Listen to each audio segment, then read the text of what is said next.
Hey guys, so today we're going to be doing something different than what we usually do, which is usually reactions. Basically, the reason I haven't been doing reactions is because, well, one of the many reasons is because I've been wanting to focus on improving my drawings. So I've been doing a lot of drawing lately, and the other day I wanted to start drawing Owl House characters, so I figured I'd start with King because he is precious boy and I love him. Now, I had a lot of trouble when I was starting to draw him. I had tried drawing him on traditional paper, but that just wasn't working because I kept screwing up and I was getting fed up, so I figured I'd do it digitally. Anyways, I was sharing my progress I was making, and people were inboxing me on Instagram asking me, like, how do you draw him? Like, what technique do you use? Like, I'm having trouble, so I figured I'd make this tutorial because a lot of people were asking for help. Like I said, I had a lot of problems drawing him. It was a lot of trial and error. But thankfully, after doing it digitally, I was able to break down his basic shape easier. And once you understand the basic shapes he's made out of, it makes it a lot easier to draw him in whatever pose you want him or whatever direction you want him facing. So as you can see here, this is how I kind of broke down the shapes in the first place. He's just made out of circles and rectangles and some triangles. Now you'll notice when I broke it down into the basic shapes, King's head is the same size as his body minus his collar. So you want the head and the rest of his body to be roughly the same size as each other. And then what I do is I just put the distance that I think the collar would be between the body, and I use that to depend on how low to put the second portion of his body as opposed to his skull. So when I draw him, the first thing I start off with is his head, basically just a circle, pretty easy, and then I put in the guidelines. The guidelines I do based on where I want him facing. Now for the pose, I didn't really know what I wanted to go with, so you'll see I kept messing around with it. When drawing his tail, if you have trouble drawing tails in general, one easy thing to do is just draw a circle, where it connects to the body, and then draw a guideline that you want the motion of the tail to go in. I don't always need it, but I figured it was a good thing to have in this tutorial. So the first thing I did was I started with the eye sockets. The eye sockets I put a little bit above the guideline, just because the guideline is where I tend to put the nose, and his nose is lower than his eyes. You can also start with the nose, it really doesn't matter. Usually I do start with the nose. I don't know why for the sake of this recording I did the eyes, but it's whatever. It doesn't really matter which order you do them in. So like I said, the nose is gonna go in the crosshairs. It's basically just like a triangle, a rounded triangle, and that tends to be covering one of the eye sockets depending on which direction he's looking. I forgot to say, his nose is also a pointed heart, so pretty much just draw a narrow heart with pointed edges and you pretty much have his nose. And then you can see for the bottom part of the skull, I'm basically following that bottom guideline. Obviously it's not on the guideline, it's down a little bit. I don't really have exact steps for how to do this, but basically you just eyeball it until you get kind of what you like. So then you basically follow the circle for the top part of his skull.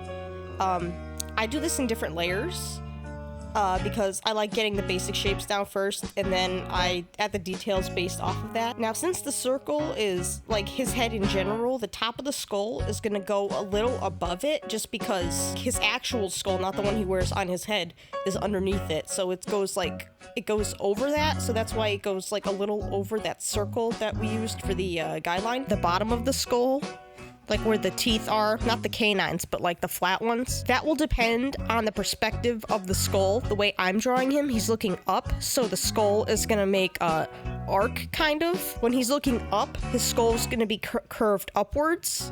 And when he's looking straight or down, bottom of his skull is gonna be a rounded circle. I'll just show you guys what I mean. And then you literally just take a little chunk out of that section below the eye socket, and that'll make his little cheek area.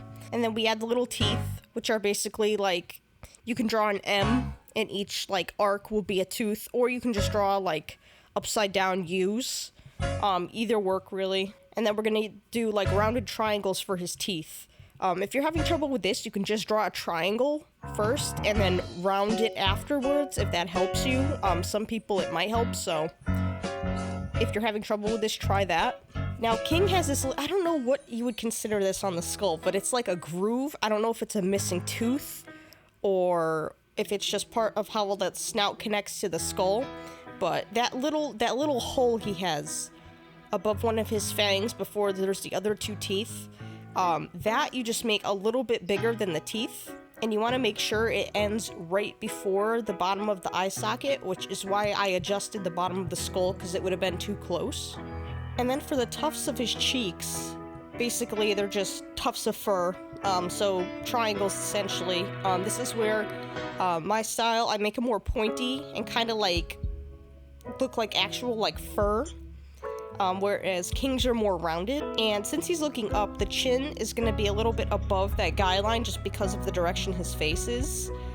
If he was looking down, you would probably follow that guideline more.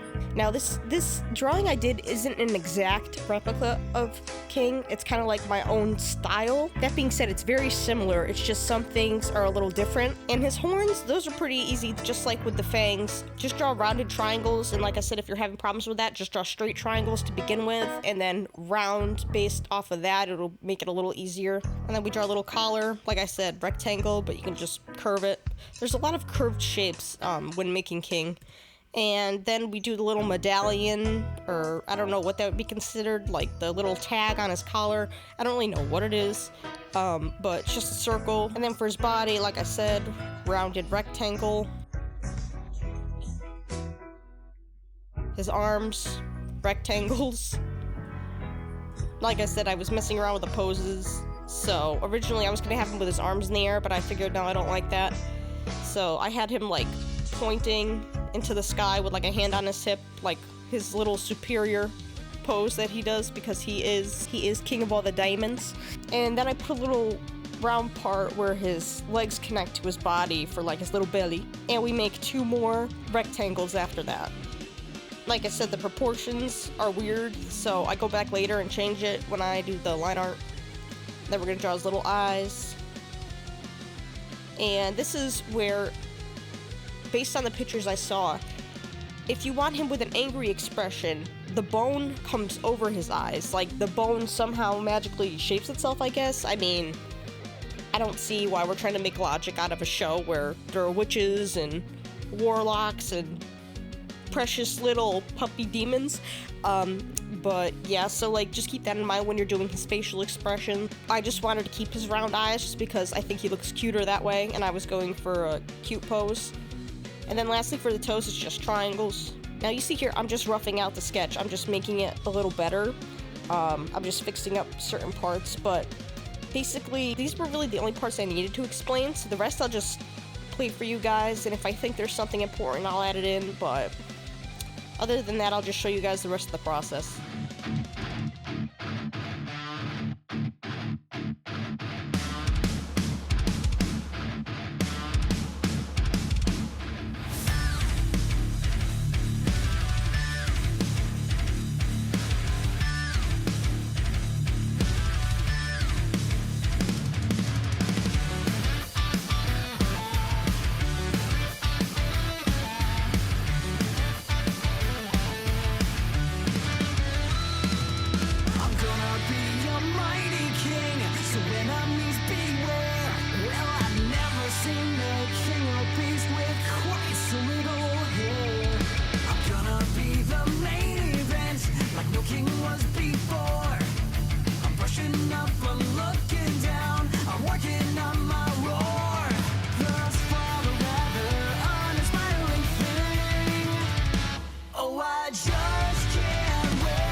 Saying do this, no one's saying be there, no one's saying stop that, no one's saying see here, free to run around all day, free to do it all my way. I think it's time that you and I arrange the heart to heart. Kings don't need advice